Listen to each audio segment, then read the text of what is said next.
So first I would like to start with confidence, that is the right mindset. And confidence is very essential for the examination because देखो होता क्या है, अगर confidence नहीं है, आपने पूरी पॉलिटी पढ़ ली है, लक्ष्मीकांत पढ़ लिया है, बेयर एक्ट पढ़ लिया है, कोचिंग के जो आपके फैकल्टीज है सब ने सब कुछ कवर कर दिया है, उसके बाद भी कॉन्फिडेंस अगर आपके पास नहीं है, तो जो आप क्वेश्चंस आपको आते हैं, there are 4 options in the question, तो जो आपको आते हैं वो भी आप गलत टिक करोगे। क्यों? Suppose there are 4 options A B C and D and you are confuse between A and B, तो आपको लगता है कि यार हो सकता है ए आंसर हो, लेकिन आप उसको टिक तब करोगे जब आपका कॉन्फिडेंस अंदर से आएगा कि हाँ यार मैं ही सही हूँ, बाकी सब गलत है, मैं जो सोच रहा हूँ वो सही है। लेकिन अगर कॉन्फिडेंस नहीं है तो आपको क्या लगेगा कि no, I can not be right on that and maybe I am wrong. तो इससे होगा ये कि इससे डेविएट होकर आप ये आंसर टिक करोगे। और एमसीक्यू सॉल्व करने का मेरा अपना तरीका है। मैं स्कूल और कॉलेज टाइम में भी काफ़ी क्विज कॉम्पिटिशन्स में एक्टिव था and I have done a lot of quizzing, I was also a quiz master.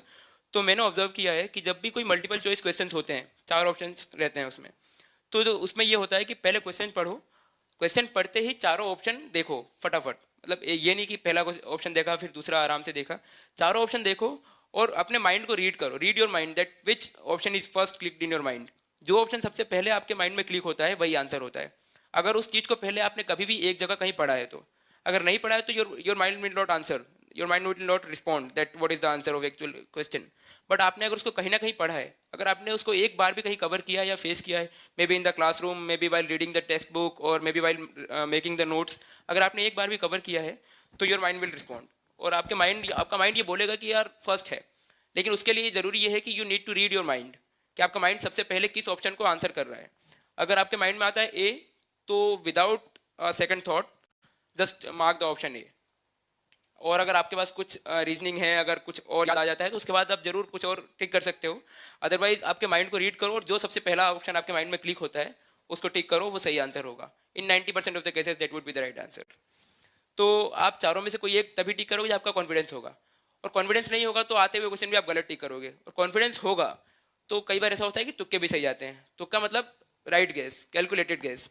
और उसमें ये होता है, हो सकता है कि 2 ऑप्शन आपने एलिमिनेट कर दिए। और यहाँ मैं आपको ये भी बता देता हूँ कि बेसिकली आपको पता होगा वैसे भी कि मल्टीपल चॉइस क्वेश्चन जो होते हैं 100 क्वेश्चन, उनको कवर करने का तरीका क्या होता है। All the toppers have suggested and I will also suggest कि there are 3 rounds. in first round just solve all those questions in which you are very sure, 100% sure, and there would be around 30 to 40 questions for an average student जिसमें वो sure होगा कि हाँ ये सही है, मतलब इसमें मैं बिल्कुल सही हूँ, ये क्वेश्चन तो मेरा गलत हो ही नहीं सकता। तो सबसे फर्स्ट राउंड में उन क्वेश्चंस को सॉल्व कर लो। फिर सेकेंड राउंड में जब फर्स्ट राउंड के आप क्वेश्चन सॉल्व कर रहे हो, उसी टाइम पे अगर आपको लगता है कि यार 2 ऑप्शन में एलिमिनेट कर सकता हूँ, तो 2 ऑप्शन वहीं पेपर में एलिमिनेट कर दो और 2 ऑप्शन में से कोई एक सर्कल करके या टिक करके रख दो कि इन दोनों में से जब मैं सेकंड राउंड में आऊँगा तो इन दोनों में से कोई एक आंसर में टिक करूँगा OMR शीट में। और आपका तरीका हो सकता है 2, या तो आप OMR में एट दैट टाइम आप फिल कर सकते हो, और या तो कई स्टूडेंट जैसा फॉलो करते हैं कि जब पूरा पेपर वो पेपर बुक में सॉल्व कर लेते हैं उसके बाद क्वेश्चन पेपर में से देख के OMR में एक साथ फिल करते हैं। तो मेरे ख्याल से first is the right choice, क्योंकि उसमें कोई थ्रेट नहीं होता, कोई डेंजर नहीं होता कि आप हो सकता है कि जो इन्विजिलेटर है वो अचानक से आ जाए और आपसे पेपर छीन ले, आपको मार्क करने का टाइम नहीं मिले।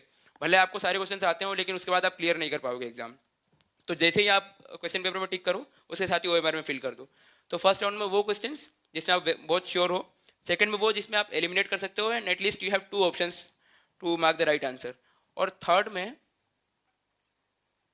थर्ड का देखने के लिए ये देखो कि फर्स्ट का टोटल कितना है। Suppose it is 40 and this can be 40 और दिस इज 50 और दिस इज 30, तो this makes a total of 80।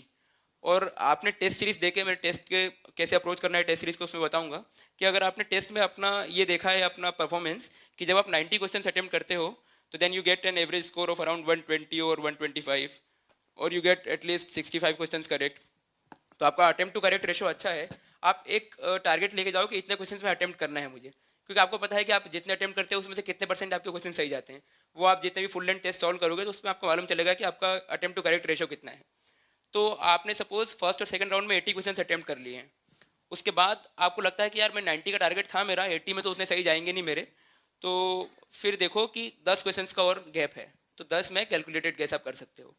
और हो सकता है कि आपका टारगेट 85 हो, some have the target of 80 और 75 इवन, तो आपके टारगेट के अकॉर्डिंग आप करो। अगर आपका टारगेट 85 है तो 5 में कैलकुलेटेड गैस करो आप। और आप ये रिस्क ले सकते हो, क्योंकि अगर आप सपोज 75 और या फिर 70 क्वेश्चन ही सॉल्व करते हो तो ये पक्का है कि फिर अगर आपका अटेम्प्ट टू करेक्ट रेशो अच्छा नहीं है तो आपका सिलेक्शन नहीं होने वाला। तो जब नहीं होने वाला है तो सब कुछ झोंक दो, फिर 20 में तुक्के मारो, हो सकता है उससे ही सिलेक्शन हो जाए। क्योंकि आपको जब बस प्रीलिम्स क्लियर करना है, अगर आपके पास मेंस की आंसर राइटिंग स्किल्स अच्छी है, आपने अच्छी से प्रैक्टिस किया है, आपने ऑप्शनल कवर किया है, उसका बेस्ट यूज आप तभी ले सकते हो जब आपको मेंस लिखने का मौका मिले। और मेंस लिखने का मौका नहीं मिलेगा तो पूरे साल भर की मेहनत बेकार जाएगी। तो उसके लिए यहाँ थोड़ा बहुत रिस्क ले सकते हो आप। अगर आप 70 ही अटेम्प्ट कर पा रहे हो और उसमें लगता है कि आपको नहीं होगा तो फिर गैस वर्क करो जितना कर सकते हो, इंटेलिजेंट गैस वर्क छोड़ के मत आओ। मतलब बाहर आने के बाद लगना चाहिए, थोड़ी तो फीलिंग होनी चाहिए कि यार हो सकता है। आंसर की से फिर मैच करो, फिर देखो होता है कि नहीं होता है। लेकिन कोई कोई वहाँ पे मतलब कोई संशय मत छोड़ो कि यार बात बाहर निकल के लगे यार कि 70 ही अटेम्प्ट किए, होना ही नहीं है इस बार। तो ये कम से कम अपने माइंड में रखना कि अगर आपका अटेम्प्ट टू करेक्ट रेशो अच्छा नहीं है तो थोड़ा ज़्यादा अटेम्प्ट करके आओ।